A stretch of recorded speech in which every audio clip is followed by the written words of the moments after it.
Bonjour tout le monde, voilà, ça y est, on est connecté. Merci beaucoup à toutes les personnes qui sont ici.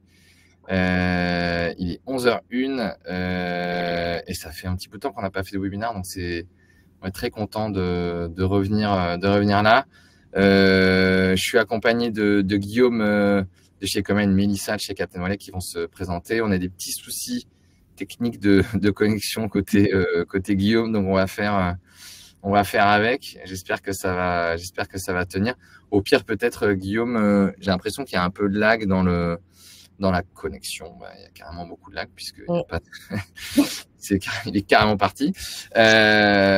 Du coup, bah, on va attendre un peu 1 ou 2 minutes pour essayer de stabiliser la chose. Et puis ça permettra à ceux qui sont un peu en retard de pouvoir venir. En attendant, le truc important à savoir, pour que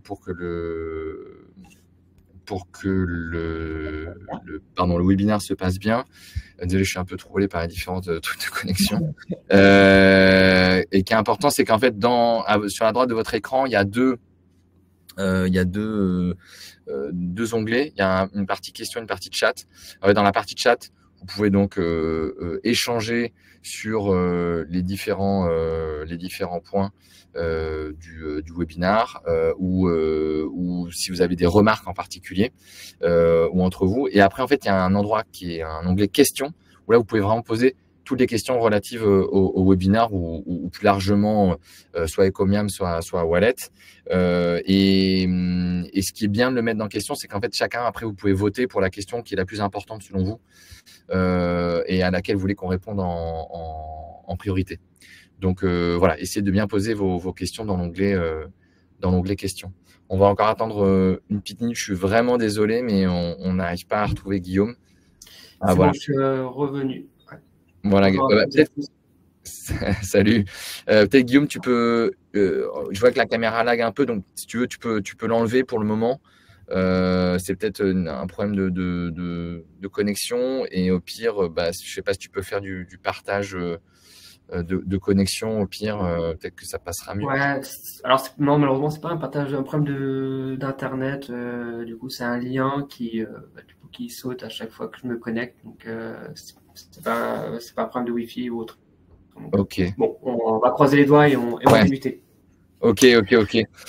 Ouais, donc, bah, écoute, tant que tu es là, on va profiter. Peut-être que tu peux te présenter rapidement, nous raconter un peu ce que tu fais chez Ecomiam.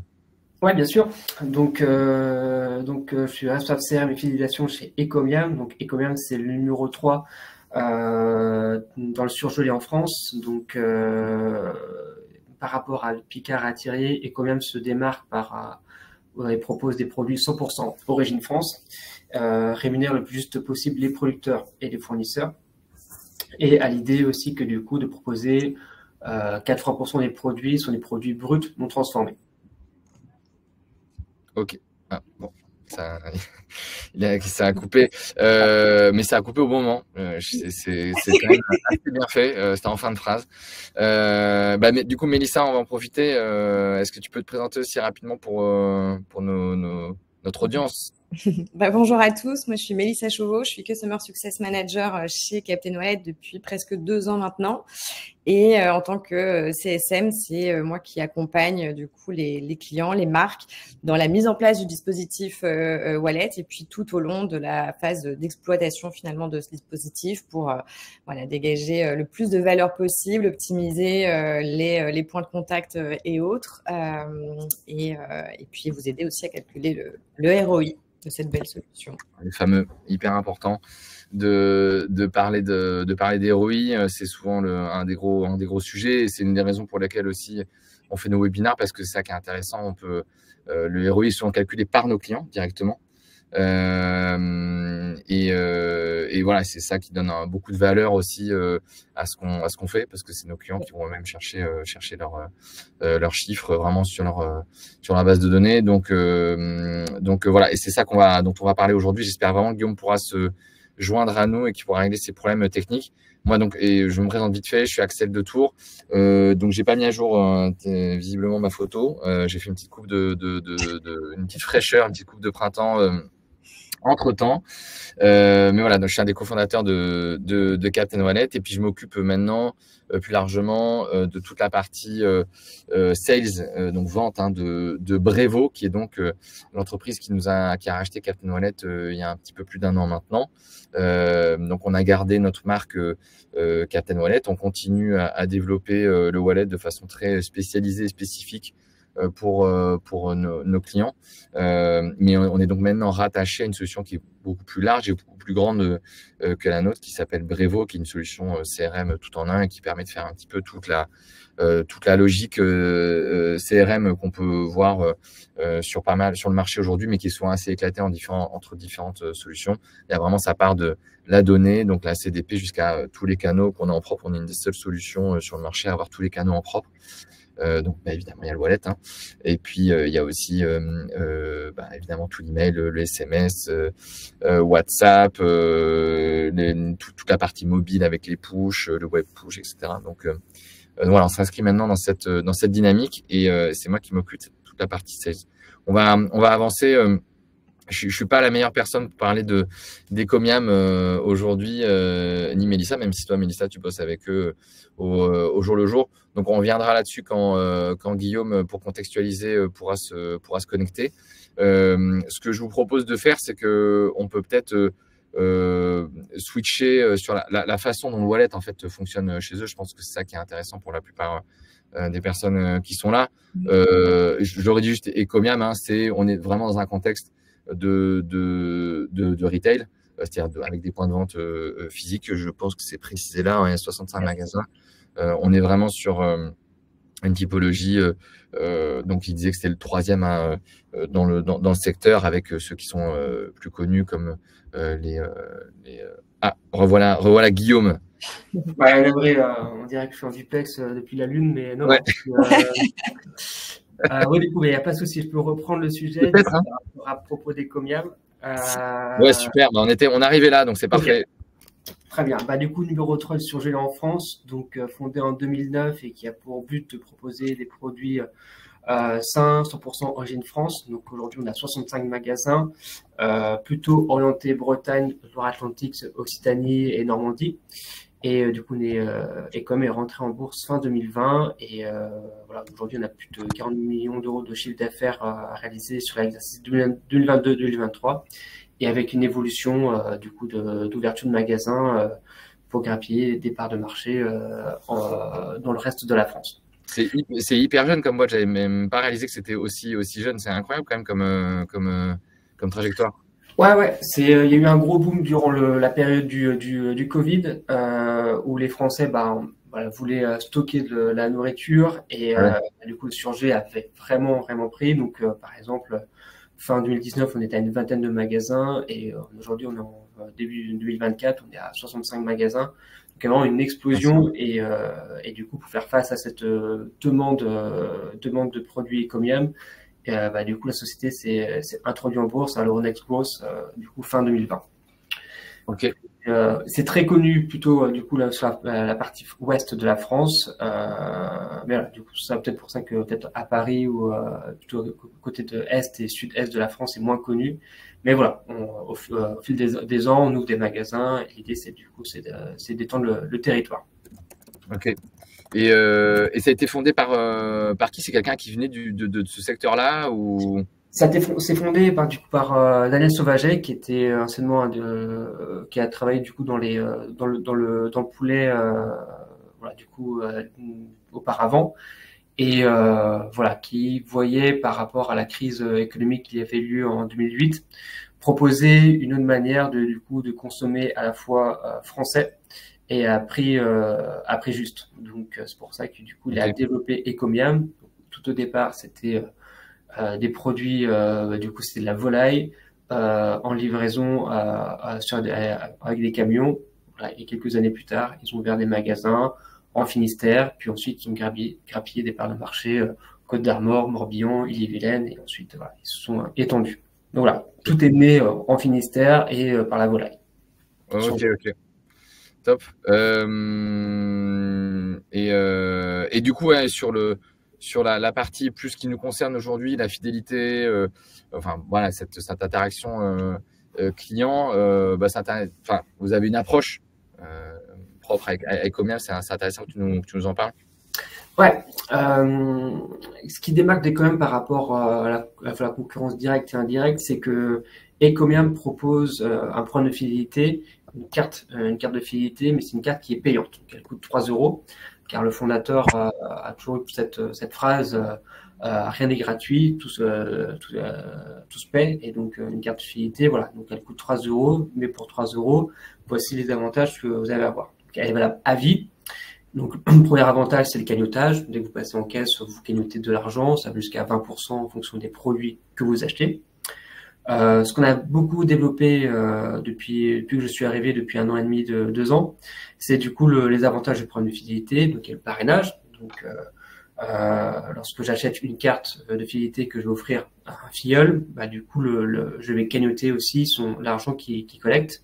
Donc, le filleul ne paie pas la carte, ne paie pas les 3 euros, mais par contre, le parrain va cagnoter l'argent du filleul. Donc, c'est un combo gagnant-gagnant. Et Comian, du coup, bah, on cible aussi des personnes qui aiment bien cuisiner. C'est 80% des produits bruts non transformés. Donc, c'est majoritairement, voilà, on achète des produits Comian, c'est pour les cuisiner et on fait un mélange de ce qu'on peut proposer. Donc, on a plus de 400 références, que ce soit la viande, du poisson, des fruits, des légumes, des desserts. Et donc, c'est important. Et ce qui remonte beaucoup chez nos clients, c'est le goût, la qualité gustative. Et c'est pour ça aussi qu'on a développé la partie événementielle culinaire, où en fait, au moins 2 fois par an, il y a des événements privés dédiés à nos clients encartés sur du coup des dégustations de produits en avant-première. Voilà. Donc l'expérience culinaire est très importante chez Ecomiam et doit aussi se refléter dans le programme de fidélité. Et le dernier avantage qu'on a mis en place, c'est l'anniversaire. Donc contrairement à ce qu'on peut voir dans la concurrence, c'est que c'est le jour de votre date de naissance. Voilà, du coup, on va offrir, ou le mois de votre mois de naissance, on va vous offrir un cadeau. Nous, on a voulu un peu contrecarrer tout ça et pareil, qu'il y ait toujours un attachement avec la carte de fidélité. Et ce non pas le jour de la date de naissance, mais plutôt le jour de la date de création de la carte de fidélité qu'on va offrir un produit. Donc là, c'est un produit, comme on dit, c'est des crèmes roulées au chocolat qu'on offre à tous nos clients qui sont venus au moins une fois au magasin au cours de l'année. Donc voilà, sur ces 4 avantages, on a voulu concevoir et modéliser un programme de fidélité qui est à la fois qui engage le client à revenir, qui engage du coup à faire connaître la marque Ecomiam. Ecomiam se fait connaître vraiment grâce au bouche à oreille. Oui. Et du coup, on n'a pas forcément aussi autant d'argent pour faire des campagnes publicitaires à la télé, spot radio, etc. Donc le bouche à oreille est très important. La cooptation, par conséquent, aussi est très importante, d'où le parrainage. Et donc voilà, on a voulu modéliser un programme de fidélité autour du coup de l'engagement et de la récompense pour nos. Aujourd'hui, on a plus de 250 000 porteurs de la carte. Ce qui remonte aussi sur le chiffre d'affaires. Ouais. Où en fait, quand on regarde derrière, on a entre 80 et 85% du chiffre d'affaires est réalisé grâce du coup au porteur de la carte. Donc voilà. Ça, c'est ouais, c'est vraiment incroyable. Et donc derrière, c'est que on a cette richesse de données qu'on a récoltées très facilement et du coup pouvoir modéliser pas mal de choses et développer un programme de fidélité et des parcours de marketing automation beaucoup plus intéressants car on collecte énormément de données sur nos clients. Et du coup, tu peux dire 250 000 porteurs à date, ça correspond à combien de ta base de données au total ou enfin, n'hésite pas si c'est des chiffres un peu trop strat que tu veux. Ouais, 80%. Bon, après, ça prend un chiffre approximatif, mais là-dessus, du coup, on a, je pense qu'on a plus de 50 ou 70 000 clients qui ne sont pas porteurs de la carte, mais voilà. Mais au fur et à mesure, on gagne en légitimité et derrière, du coup, les clients, comme la carte de fidélité évolue énormément, donc il y a de plus en plus de clients qui vont prendre la carte de fidélité qu'ils n'avaient pas avant. Okay. Donc, il y a une des raisons aussi pour les clients qui ne prenaient pas la carte, c'est parce qu'en fait, au départ, c'est une carte physique. Beaucoup de clients disaient, du coup, moi, je veux que ce soit une carte numérique, je veux pas avoir plastique, etc. Et d'où le fait aussi qu'on au fur et à mesure, on est rentré en contact avec Captain Wallet pour il dématérialiser. fait les transitions tout seul, quoi. Oui, voilà, c'est ça. Donc voilà, d'où la naissance du coup de l'échange qu'on a eu avec Captain Wallet il y a 3 ans, il y a 2-3 ans. Donc Ouais. voilà, il y avait un des axes majeurs, c'était la dématérialisation de la carte de fidélité.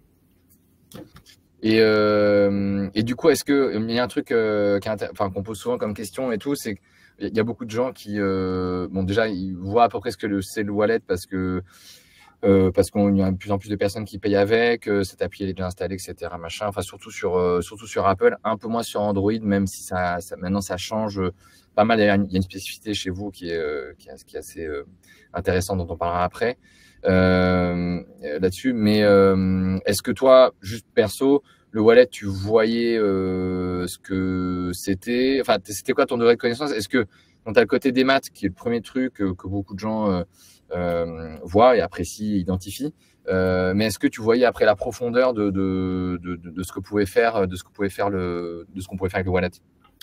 Au départ, je pensais pas qu'on pouvait faire du push wallet, d'envoyer des notifications. Ça, je ne savais pas du tout. Okay. Par contre, je voyais la richesse que pouvait apporter le wallet, notamment pour Ecomium, qui n'a pas d'application, donc en fait, qui n'est pas visible finalement en fait sur un smartphone où on peut voir les applications. Et donc là, c'est gagné en visibilité au quotidien auprès de nos clients. Donc voilà, quand on va payer avec notre carte de crédit ou bien notre carte titre restaurant, et ben en fait on a toutes les cartes dématérialisées qui sont visibles également. Donc on a gagné aussi un peu en visibilité sur smartphone qu'on n'avait pas avant. Et derrière, ce que j'ignorais avant de collaborer avec Captain Wallet, c'est du coup la personnalisation dans la carte de fidélité et du pouvoir envoyer la communication personnalisée à travers les push. Ok. Et du coup, là, quand toi, tu étais là quand ça s'est mis en place? Oui, tout à fait. Ouais. Ok. Et là, la collaboration, la mise en place, pour vous, ça s'est fait. Enfin, qu'est-ce qui a été, voilà, qu'est-ce qui a demandé de la ressource? Qu'est-ce qui a pu être éventuellement. Enfin, voilà, selon toi, quel est le truc auquel il faudrait faire attention, en fait, quand tu mets en place le wallet? Et juste avant ça, avant que tu répondes, je profite de la question d'Arnaud qui demande est-ce que si on n'a pas de programme de fidélité, on peut utiliser le wallet et c'est lié à cette question-là. Oui, carrément. Là, il y a un programme de fidélité, donc on va aller se connecter au programme de fidélité pour pouvoir envoyer les données dessus, c'est-à-dire qu'on a fichier, nombre de points, etc. On va rentrer dans le détail. Mais s'il n'y a pas de programme de fidélité, le wallet peut tout à fait être utilisé. Hein. C'est un outil de communication comme un autre. On peut dématérialiser plein d'autres trucs. Donc, on a plein de on a 50% de nos clients qui n'ont pas de programme de fidélité. Et donc, ils dématérialisent des offres, des invitations, des tickets, des réservations. Des cartes relationnelles. Ouais, voilà. Pardon, et donc la question, c'était ça. Est-ce que tu as des éléments à souligner sur l'intégration? Sur l'intégration, bon, ça a été assez rapide. Je crois qu'on avait commencé le cadrage en octobre avec Mélissa et notre partenaire qui gère le RCU. L'interco, elle a duré, je pense, entre la phase de cadrage et l'implémentation. Avant qu'on implémente, ça a duré, je dirais, 7-8 semaines. Donc, ce qui était important à prendre en compte, du coup, c'est la data quality. Parce que du coup, afficher une carte de fidélité où il n'y a pas le nom, il n'y a pas les données personnalisées, c'est un peu touchy. Donc, il y a une phase de recette qui était aussi à prendre en compte. Et voilà, pour moi, il y a deux points de vigilance, c'est la data quality et aussi la synchronisation. C'est-à-dire, du coup, chaque jour, en fait, un client qui passe en magasin, le lendemain, ça cagnotte sur la mise à jour automatiquement. Donc, donc ça, c'est 2 points de vigilance, la data quality et la synchronisation des données. Okay. Sinon, ça s'est fait très rapidement. Et je me souviens, on a attendu début janvier pour mettre en place faire une grosse campagne de communication pour le lancement.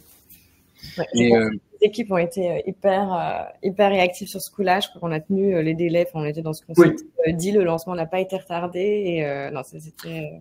Ouais, tout à fait. Et même on s'est pris le temps de faire des tests sur 2-3 magasins. Voilà, donc on a commencé la communication sur 2-3 magasins. C'était en décembre.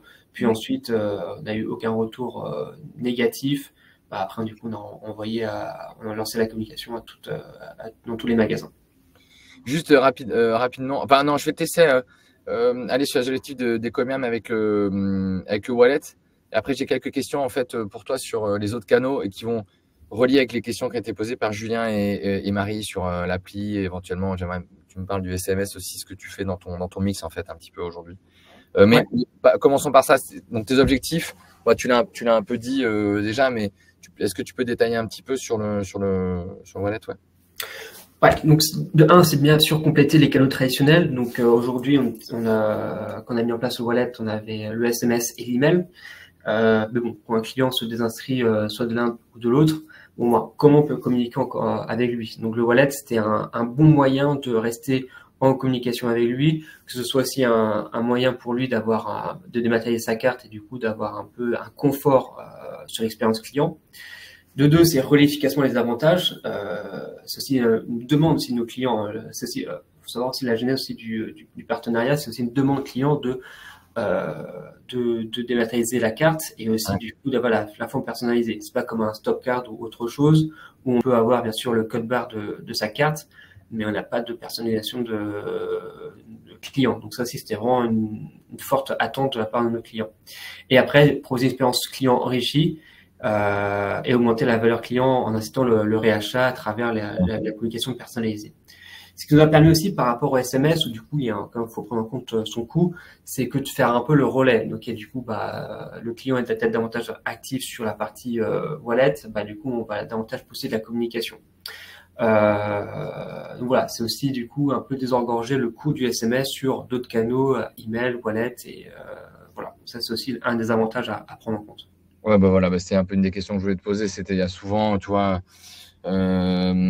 cette dualité entre SMS et wallet. Et le but du jeu, effectivement, du wallet, c'est d'essayer de réduire les coûts du côté SMS, parce que c'est moins cher, c'est plus efficace aussi, et puis c'est beaucoup plus qualitatif comme expérience.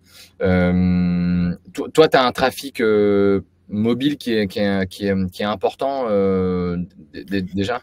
Sur le site internet, oui, c'est beaucoup plus important mobile que sur desktop de toute manière. Donc même on voit qu'on voit des communications email ou SMS, et email plutôt c'est vraiment, ça va driver tout ça sur mobile. Donc donc c'est important. Et aussi du coup quand on met des liens traqués sur le wallet, on voit très bien que systématiquement 90-80% va sur le mobile. Il n'y a pas d'échec. Okay. Je profite pour répondre à des questions de Julien et Marie qui sont un petit peu un peu les mêmes. C'est comment en fait on fait cohabiter du wallet avec une application, ce qui n'est pas le cas d'Ecomium parce que vous n'avez pas d'application, mais qui est pas mal de marques se posent, et c'est quoi la différence, enfin quel est l'avantage entre l'un et l'autre? Il y a pas mal pour répondre, c'était tout un débat. Nous, quand on a créé notre boîte en 2013, en fait, on a mis, je pense, 4 ou 5 ans à convaincre le marché, à faire entendre le marché de ce que je disais là, qui est que une application, pour un retailer, quel qu'il soit d'ailleurs, à part vraiment quelques très rares exceptions, la problématique, c'est qu'il y a assez peu de reach en fait. L'application va concerner les clients qui sont ultra fidèles et qui en général représentent 3, 4, 5% max d'une base de données. Donc ça ne veut pas dire que l'application n'est pas utile pour plein de marques, elle l'est vraiment, parce que ces petits pourcentages-là en fait sont des gens qui génèrent beaucoup de chiffre d'affaires, qui sont des ambassadeurs, ils ont besoin d'une expérience sophistiquée, et donc l'application répond très très bien à ça. Néanmoins, il faut aujourd'hui, et c'est pour ça que je posais la question aussi à Guillaume, c'est quoi ton trafic sur le site? La moyenne marché, c'est 60-70%, sur le site mobile, je voulais dire, pardon.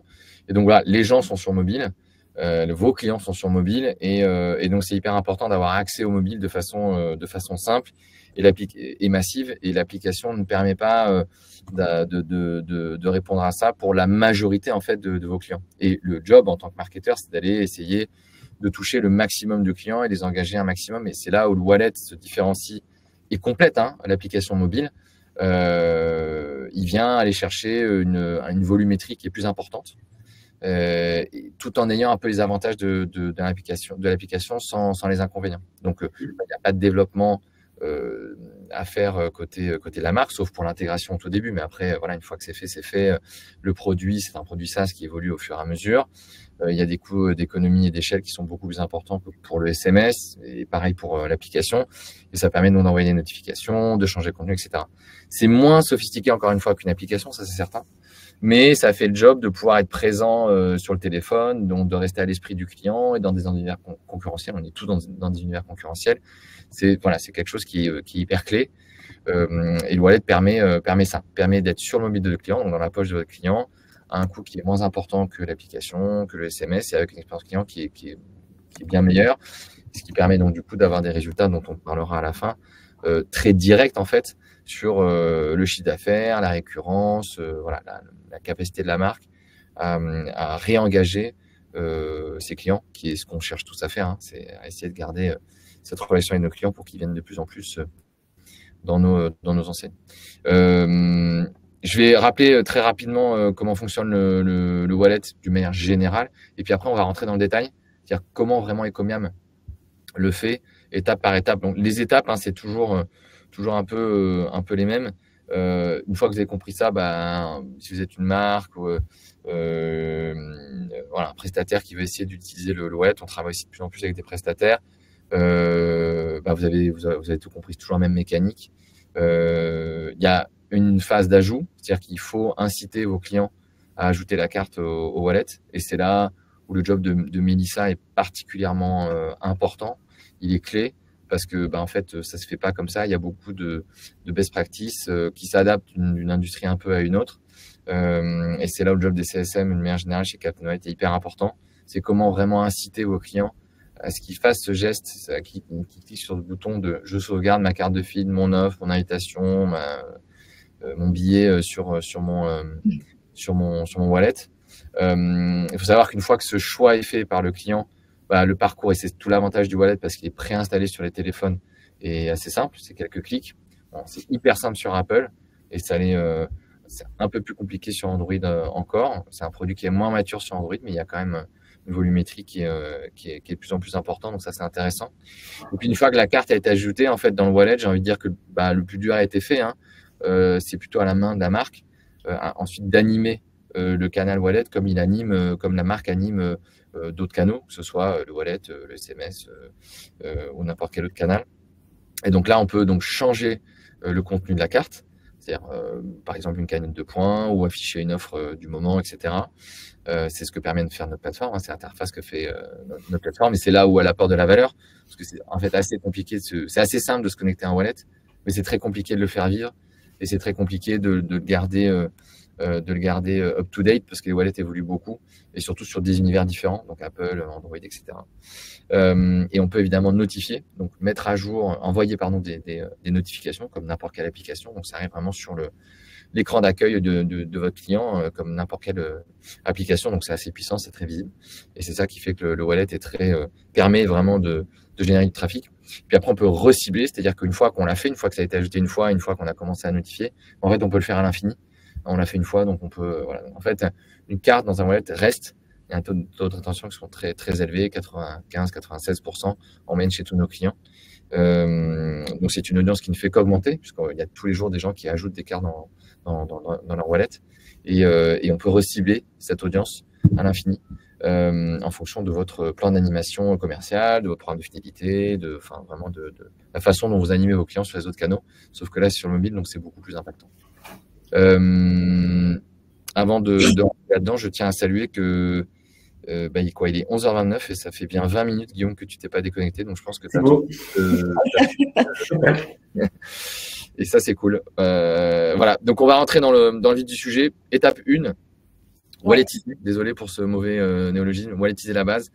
Comment ça se passe, Mélissa et Guillaume, quand vous avez fait avec Ecomiam? Je pense que c'est ça on rentre dans le dur et dans le vrai là.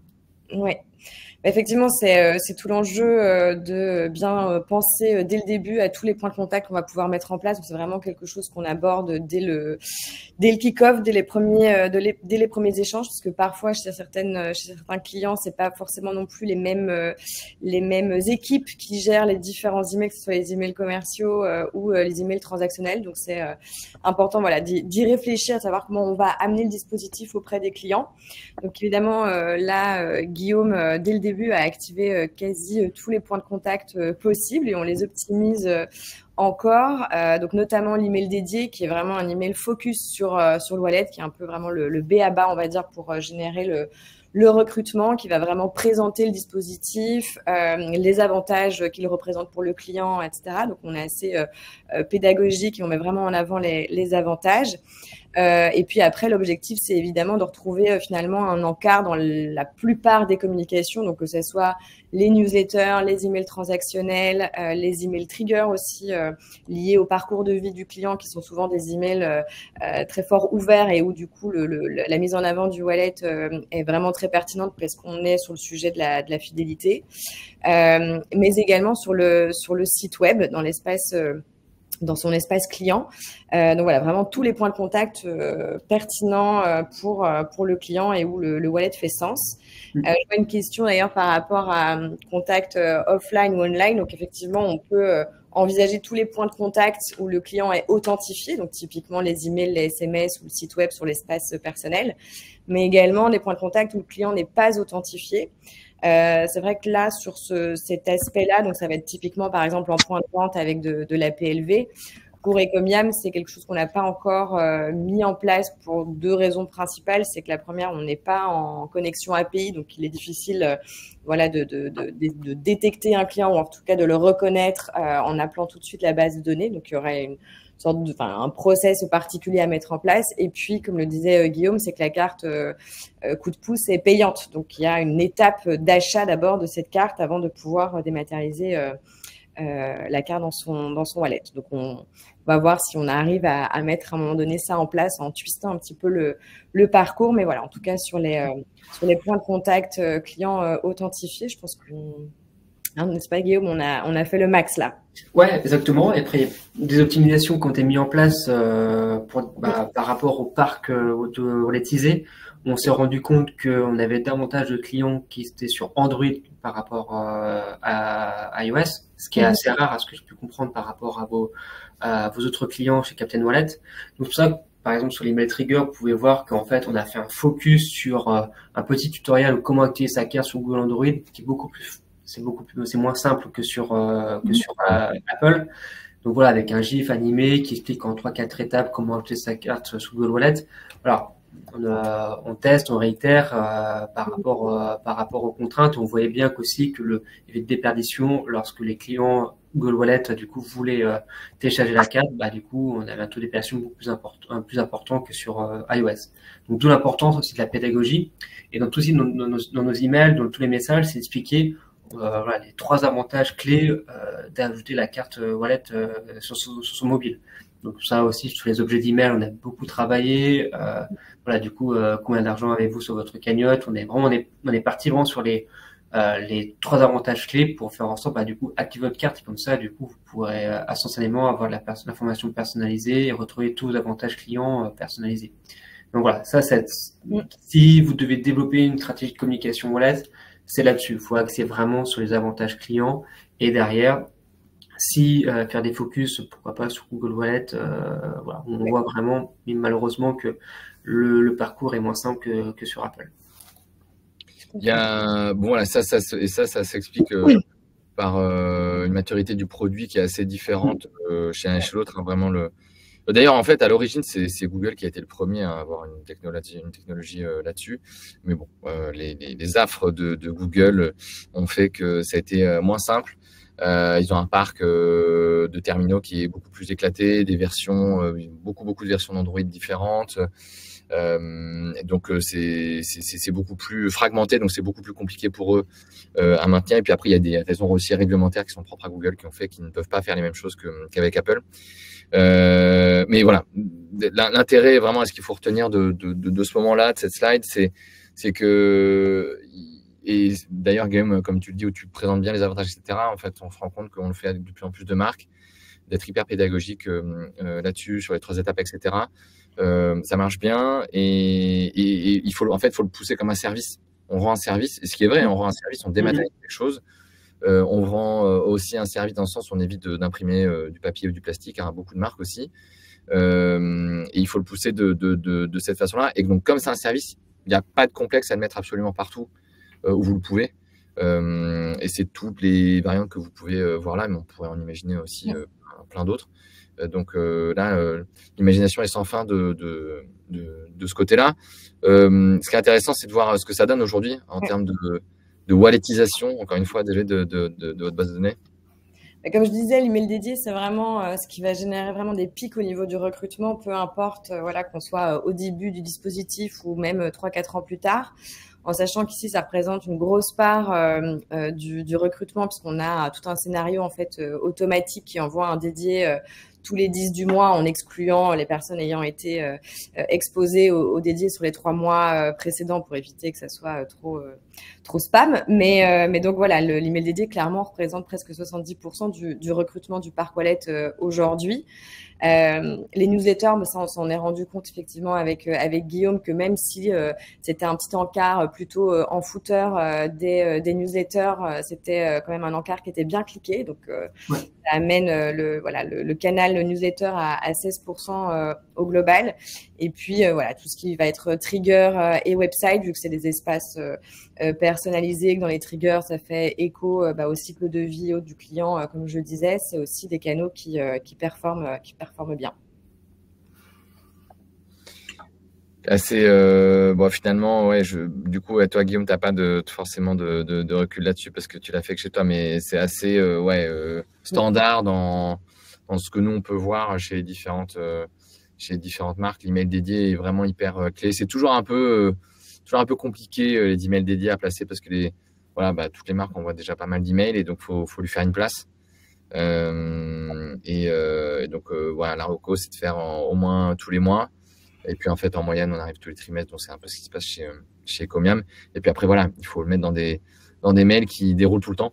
Ça, c'est super important. Comme ça, en fait, le volume, il monte en permanence. Deuxième étape, hyper importante aussi. La première étant en fait, la carte de fidélité est ajoutée dans le web du client. Donc, ça y est, on la retrouve. Je pense qu'on peut détailler un petit peu ce qu'on peut faire et ne pas faire de ce côté-là, Mélissa. Oui, du coup là c'est le template en fait Apple, on verra le Google juste après. Donc on voit qu'il y a un recto et un verso en fait au niveau de la carte. Donc l'objectif, notamment quand on a un programme de fidélité, c'est sur le recto de pouvoir rendre accessible tout de suite en un clin d'œil les avantages. Donc que ce soit la cagnotte, éventuellement le nombre d'offres ou de bons ou de réductions en cours, évidemment une personnalisation prénom-nom, comme ça on a vraiment la sensation d'avoir vraiment sa carte personnelle.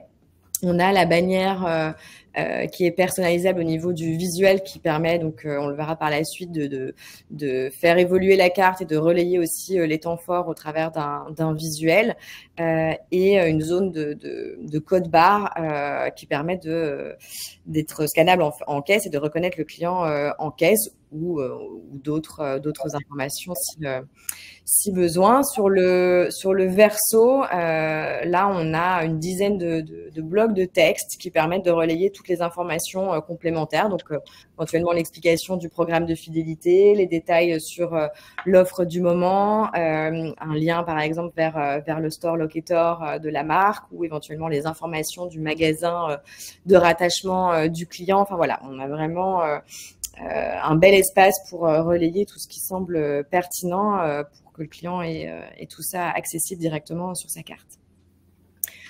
Il y avait des points, Guillaume, en particulier qu'il fallait absolument voir sur la carte, pardon, avant d'aller sur le Google Wallet Template, mais il y avait des choses qui étaient… ce qui est important, du coup, c'est la cagnotte qui est un truc phare. Au verso, expliquer aussi, du coup, le verso, c'est pas forcément simple pour l'utilisateur de comprendre qu'il y a un verso pour la carte wallet. D'où l'importance de ce qu'on a indiqué du coup en haut de la carte, plus d'infos cliquées sur les 3 petits points. Voilà, pour indiquer que pour le client qui regarde un peu plus d'informations personnalisées, se rend au verso. Et après au verso, ce qu'on constate qui est si des retours clients qu'on a eu, c'est que ce qui était bien, c'est d'avoir la partie store locator, les horaires d'ouverture de fermeture du magasin, et derrière, du coup, toute la personnalisation et les offres qu'on peut mettre en avant. Par exemple, là, produit de la mer, cagnotage 20%, c'est des choses qu'on met à jour assez régulièrement, je dirais 2 fois par mois. Le verso est mis à jour 2 fois par mois, donc afin de faire vivre la carte de fidélité et derrière l'associer à des pushs qu'on envoie régulièrement. Ok. Du coup sur le Google Wallet, c'est plus ou moins la même chose. Hein. Bon, évidemment, ils ont mis les choses, les visuels et les codes barres à d'autres endroits, mais globalement, c'est exactement la même chose. Donc voilà, de vraiment rendre le recto très personnalisé avec le prénom, nom, la cagnotte, pareil, le code barre et la bannière personnalisée. Et puis au dos, pareil, toutes les informations complémentaires. Alors évidemment, Google n'a pas fait tout comme Apple, donc on a vraiment une zone plutôt de contenu et une zone de lien. Mais sinon, au niveau après du contenu, c'est exactement la même chose. Important de bien bosser dessus et d'installer les équipes Captain. Je pense hein, m'accompagne pas mal dessus parce qu'en fait, c'est assez notamment faire les recto verso, ce qui est un peu dommage. Hein, nous, ça fait des années qu'on leur demande d'arrêter de faire des recto verso, c'est un clic de plus. Ce serait bien que ça soit que juste du scrolling, un peu comme une page web, hein, un peu dédiée. Mais voilà, donc faut guider son client. Hein, c'est-à-dire que si on fait des opérations qui sont un peu plus drive to web, faut cliquer sur des liens. Les liens sont plutôt en général, en tout cas sur Apple, au verso. Donc voilà, il faut travailler sa créa en ce sens. C'est un peu plus, voilà, il faut le savoir et c'est pour ça qu'on est là. Hein. Pour aider à le faire. Je dis ça à une question de Jérôme, c'est ce que c'est pertinent pour les marques uniquement présentes en grande distribution. C'est pas la majorité de nos clients, clairement. Mais néanmoins, on fait des opérations là-dessus. En fait, ce qui est intéressant, le problème des marques de grande distribution, et je pense que Jérôme, si vous travaillez avec ça, vous le savez, c'est qu'elles sont pas propriétaires de leurs données sur les points de vente. Donc, du coup, elles ont du mal à récupérer ces données, donc à lire un petit peu ce qu'ont fait leurs clients en fait avec les différentes opérations qui sont lancées par les marques FMCG. Et donc du coup, le wallet en tant que dispositif mobile peut appeler des solutions, mais qui sont peut apporter des solutions, mais qui sont un petit peu plus alambiquées, on va dire, que je scanne un QR code ou un code barre en caisse. On peut arriver à faire des choses, on a pas mal travaillé dessus, donc c'est des choses dont on peut discuter, mais c'est vrai que c'est moins évident, c'est moins simple, moins direct que ce qu'on peut faire avec une marque qui a ses propres points de vente physiques comme Ecomium par exemple. Mais avec les liens qui sont au dos sur lesquels on peut cliquer, on peut faire pas mal de choses en fait. On peut rediriger vers des espaces qui peut être intéressant. Donc on a vu la carte dans le wallet et là on est dans l'étape 3 qui est une étape voilà, je tiens à le dire souvent, c'est très souvent on nous demande ouais en fait donc le wallet ça va en rajouter du boulot, etc. Alors ça rajoute un peu de boulot effectivement puisque c'est un nouveau canal, donc il faut que quelqu'un s'en occupe. Avec lesquels on travaille, ça leur prend un petit peu de temps, pas beaucoup mais un peu. En tout cas on a monté la plateforme pour que ça soit hyper simple, mais ce que je veux dire par là c'est que surtout c'est pas un canal sur lequel on a une communication dédiée la plupart du temps. En fait on le fait quand on a vraiment beaucoup de volume et quand on va éventuellement segmenter. La plupart des marques, c'est simplement un canal supplémentaire par rapport aux autres canaux et elles font ce qui existe déjà sur les autres canaux, sauf que c'est adapté au canal wallet et que ce canal se trouve être plus performant que les autres. Donc voilà, c'est pas une surcharge de travail trop considérable une fois que c'est installé, une fois que c'est juste pour de l'animation. Ouais, là-dessus, par exemple, une fois par trimestre, on met à jour le template de la carte. Donc là, par exemple, la mise en avant là, c'est la carte version automne et notre carte version produit du terroir. Donc c'est soit on met à jour la carte en fonction des saisons, ou bien du coup sur une opération bien spécifique. Ça prend très peu de temps, on change les couleurs, on va aussi se démarquer par rapport à ce qu'on peut voir en termes de couleurs, donc en termes de charte, c'est pour ça qu'on met à jour assez régulièrement la couleur de la carte, et le visuel également. Et après, du coup, on va, par rapport à la thématique du moment, on va graviter autour de notifications. On envoie une fois par semaine sur la saisonnalité, sur les opérations qui vont tourner autour de la saisonnalité. Donc voilà, mais ça prend très peu de temps. Créer un push wallet.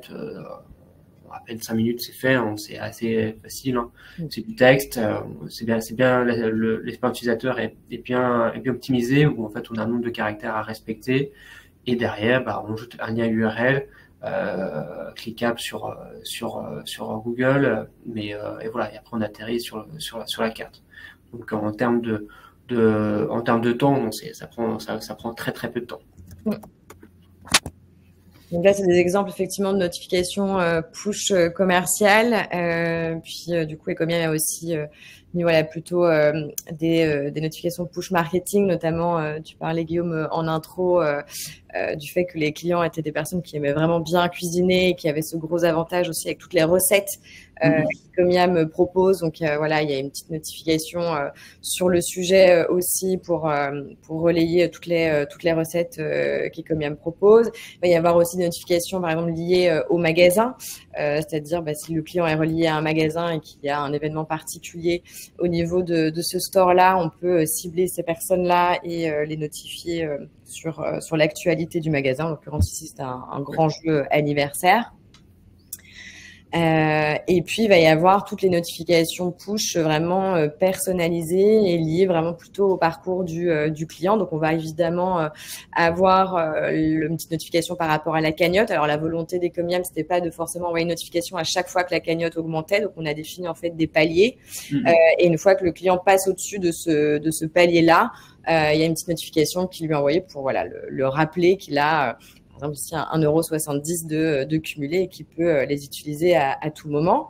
On va aussi avoir des notifications trigger par rapport à la segmentation des clients. Donc ici, il y a une notification pour les clients inactifs plus de 6 mois qui est envoyée et également pour les clients occasionnels. Donc c'est l'occasion de les faire revenir en point de vente, de les réengager avec une offre spécifique. Je ne sais pas si tu veux dire autre chose par rapport. Non, mais en fait, ce qui est important, c'est qu'il y a juste pour préciser, il y a deux typologies il y a 3 typologies de notifications. Il y en a celles qui sont triggerisées, c'est-à-dire celles qui sont automatiques. Donc, comme nous, on est plugué chez Ecomiam, évidemment, c'est pas quelqu'un qui à la mano dit ah tiens, il y a Guillaume qui est passé, il a 62 points, je vais lui envoyer une notification 62 points. C'est fait automatiquement. Et donc ça, c'est un scénario qu'on peut répéter sur d'autres typologies de parcours. Donc, le but du jeu, c'est d'installer ces notifs trigger. Puis après, il y a des notifications plus tactiques, donc qui correspondent vraiment à un temps fort d'Ecomiam. Et donc ça, c'est Ecomiam qui va sur la plateforme, fait un nouveau template pour afficher son offre du moment et puis détermine une séquence de notifications. En général, on ne voit pas qu'une seule notification, on en voit plusieurs. C'est ça la puissance du wallet. On a souvent eu des clients qui ont comparé un SMS avec une notification wallet. Bon, c'est pas comme ça que ça marche. Il faut comparer un SMS avec plusieurs notifications. C'est ça l'intérêt. Et c'est là où on voit que le wallet a un impact beaucoup plus important. Et la troisième typologie de notification qui n'est pas trop utilisée, ou je ne crois pas du tout, en tout cas pour le moment par Ecomiam, ça va être plutôt les notifications géolocalisées. Donc, on peut déclencher des notifications à l'approche d'un point de vente. Donc, voilà, il y a des clients qui utilisent d'autres pas. Ça dépend un peu de leur maillage, ça dépend de la façon dont ils sont faits. Une notification de géolocalisation fonctionne en fonction du GPS. Donc, voilà, il y a des clients, ils sont très, très maillés, très serrés sur une ville, donc on ne peut pas trop utiliser. Il y en a d'autres qui sont plus en mode périurbain, plus espacés. Donc là, ça peut avoir de l'intérêt. Mais bon, faut un peu un use case derrière. Je réponds juste à... On parle de trigger, de connexion, etc. Il y a une question de Julien qui demande si quand la carte est scannée, est-ce que la caisse peut également lire les réductions ou les points qu'un client a accumulés? Ça, Guillaume, je te laisse peut-être répondre là-dessus. Oui, la caisse est interconnectée avec notre RCU et donc le RCU est aussi connecté avec avec le Captain Wallet. Donc il y a une synchronisation qui se fait à travers le RCU. Tout à fait. C'est vraiment le but, c'est la raison pour laquelle on se connecte toujours aux marques et c'est comme ça que les cartes sont personnalisées. C'est qu'on est toujours connecté à l'endroit. Donc là, c'est le RCU chez Ecomiam, mais bon, chez d'autres, ça peut être le CRM. Enfin, vraiment, ça dépend vraiment du meilleur endroit. Et donc, toutes les données sont mises à jour automatiquement, évidemment, sont remontées, redescendues. Et après, ça dépend des marques. Ça peut être avec un lag de AJ+1 ou ça peut être en temps réel. En temps réel, c'est cool, mais c'est plus rare.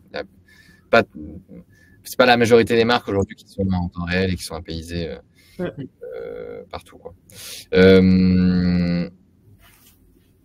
Important, c'est quoi les résultats? Qu'est-ce que ça donne? Parce que c'est joli tout ça, mais on insiste souvent chez Captain Wallet pour dire que voilà, on est là pas pour faire un petit truc, juste faire un truc sympa et mignon et fancy. On est là pour aider les marques à développer du chiffre d'affaires. Je pense, Guillaume, moi, si tu peux nous commenter un peu ces résultats, c'est intéressant. Ouais, donc 12% de la base client walletisée en un an, donc c'est un très bon résultat. On a aussi un bassin client, c'est plutôt 45, 50 ans, donc il y a aussi un apprentissage sur la partie mobile qu'il faut prendre en compte. Mais ouais, du coup, à 12%, c'est un très bon score et qui évolue tous les jours en fait, en base de plus en plus, et on a un taux de rétention qui est très bon également. Donc on l'a pas mis, je crois que c'est au plus de 95% taux de rétention. Ouais, c'est la moyenne. 98. 98, voilà. Donc très bien. Et moi derrière, en analysant, en comparant les clients, le profil client walletisé, bah on a pu voir que la base client walletisée, elle est 20% plus active. Ça veut dire qu'en fait, elle a un panier moyen beaucoup plus important, une fréquence d'achat plus importante et elle génère un chiffre d'affaires beaucoup plus important. Donc j'ai comparé par rapport à ceux qui ne sont pas walletisés. Et derrière, du coup, quand on compare le panier d'achat moyen, bah, du coup, il est 5% plus élevé que ceux qui ne sont pas walletisés. Donc, c'est une corrélation. Le wallet permet, du coup, d'accélérer la personnalisation client et derrière, personnaliser, du coup, faire revenir le client en magasin. C'est une des raisons qui explique, du coup, ce retour en magasin. Et pareil, quand j'ai encore analysé d'autres stats, j'ai pu voir que un client qui est OK, qui excelle les communications, bah, plus facilement, il reste plus actif chez nous. Donc, ce qu'on a démontré à travers l'email et le SMS, ça s'est démontré facilement pour le wallet. Donc, moi, ce que j'encourage, c'est toujours activer davantage les canaux de communication liés au comportement client, liés aussi aux besoins clients. Donc, c'est pour ça que le wallet fait sens pour Ecomium.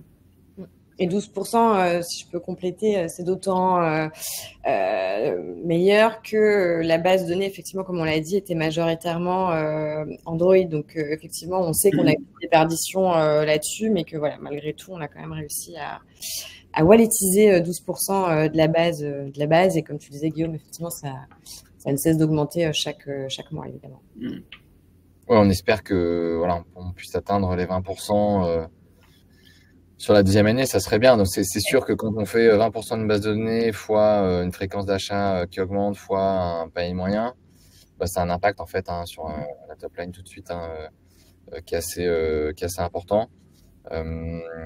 Donc voilà, c'est intéressant de voir à quel point un canal en fait, c'est important de bien choisir ses canaux en fait en fonction de ce qu'on veut adresser comme message.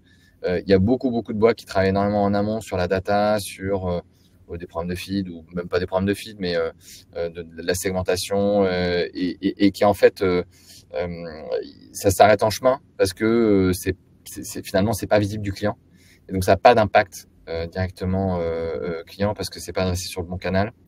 Voilà, et c'est ça que le wallet essaie de résoudre un peu comme problématique pour essayer vraiment d'être présent sur les clients, à savoir le mobile. Il y a des projets pour l'année prochaine, d'après ce que j'ai compris. C'est intéressant, il y a pas mal de choses. Donc, du coup, par rapport au programme de fidélité qu'on a mis en place, l'offre anniversaire, c'est relativement récent, c'était en février dernier. Du coup, l'incarner aussi dans le wallet. Pareil pour le parrainage, donc accélérer ça. Et voilà, donc aussi renforcer la présence du wallet en magasin, donc avec une PLV. Voilà, ça nécessite aussi du coup faire un travail aussi sur un outil et sur le parcours client sur le site. Du coup, activer sa carte sur son compte client. Donc voilà, donc ça va s'accélérer au fil des mois. Mais voilà, du coup, c'est enrichir le programme de fidélité qui sont incarnés dans le wallet, c'est ça la principale conviction. Et que ceux qui n'ont pas accepté de recevoir les emails ou les SMS, l'importance aussi c'est que le wallet soit présent et une visibilité en magasin. Qui notre chiffre d'affaires est davantage drainé en magasin, donc c'est important que le wallet soit présent également. Les différents projets sont assez. Une fois qu'on a commencé à mettre le doigt dedans, le but du jeu, c'est de vraiment essayer ce que je disais tout à l'heure, de le mettre un peu partout, d'avoir ce réflexe un peu wallet, parce que quand une marque a pris le pli, du coup, c'est à chaque fois la possibilité d'avoir plus d'audience sur mobile. Et avec je pense cette approche qui est que Évidemment, quand on a un problème de fidélité, voilà, la raison est toute trouvée d'utiliser le wallet. On dématérialise une carte de fidélité, donc ça, c'est assez simple. Même si on n'a pas de carte de fidélité, parce que ça arrive, de plus en plus, c'est pas mal de marques qui refusent d'avoir une carte de fidélité quand elles ont un problème de fidélité, ce qui est d'ailleurs une erreur. Hein, c'est un feedback marché qu'on peut vous dire. Il y a toujours en fait une part assez importante d'une base de données feed autour de 15% qui est très attachée à avoir une carte. Donc c'est beaucoup, 15%. Mais même pour ces marques-là qui n'ont pas de carte physique de fidélité, il faut vraiment le voir comme étant pas simplement la dématérialisation d'une carte de fidélité, mais comme étant vraiment vous achetez en fait un canal de communication avec vos clients. Et il faut bien avoir en tête que les clients, la plupart du temps, ont du mal à retrouver les informations fidélité. C'est toujours compliqué parce que quand on n'a pas énormément de récurrence avec les marques, se souvenir du login mot de passe pour accéder à l'espace personnalisé, c'est toujours un problème. C'est toujours un problème. Et d'ailleurs, le nombre d'emails oubliés, d'emails pour mot de passe oubliés envoyés par les entreprises est absolument faramineux tous les mois. Chez Brevo, on est bien placé pour le savoir, hein, puisque on envoie plus de 20 milliards de mails par mois. Donc, et on sait qu'il y a une partie non négligeable qui est sur cette typologie-là d'emails. Donc, ça, c'est intéressant de voir que la fidélité, très souvent, c'est une dette que la marque a vis-à-vis d'un client. Et il faut le rendre le plus accessible possible. Et le wallet aide énormément dans ce sens-là. Ça sert à rien de faire des programmes de fidélité s'ils ne sont pas accessibles simplement à vos clients. Et on voit tout de suite l'impact sur les chiffres. Voilà, on est assez sharp sur le timing. Il est 57. Bien joué et bien joué Guillaume, malgré le début chaotique. C'était un peu stressant d'avoir des problèmes techniques au début, mais t'as gardé ton calme et puis c'était super clair et hyper intéressant d'avoir tous tes insights et puis d'avoir pris le temps voilà, d'aller chercher les oreilles, de passer du temps avec nous pour en parler plus largement. C'est donc un grand merci, c'est trop cool. Au plaisir. Donc, c'était de partager les retours sur l'expérience et voir un cas particulier d'Ecomum. Je trouve que c'est intéressant de vous exposer aujourd'hui. Ouais, ça a vachement de valeur. Merci 1000 fois. Et puis merci Mélissa. Hein, heureusement que tu es là. Heureusement que tu es là. Donc, et puis merci d'avoir pris le temps aussi aujourd'hui de participer à ce webinaire. Il y aura un replay évidemment qu'on va vous envoyer. Et puis si vous avez des questions plus largement, je crois qu'on a mis aussi l'adresse dans le chat. Donc n'hésitez pas à nous envoyer vos questions. Merci beaucoup encore à tous les deux et à toutes les personnes qui étaient présentes pendant ce webinaire. Bonne journée. Merci. Merci. Belle journée à tous. Salut. Au revoir.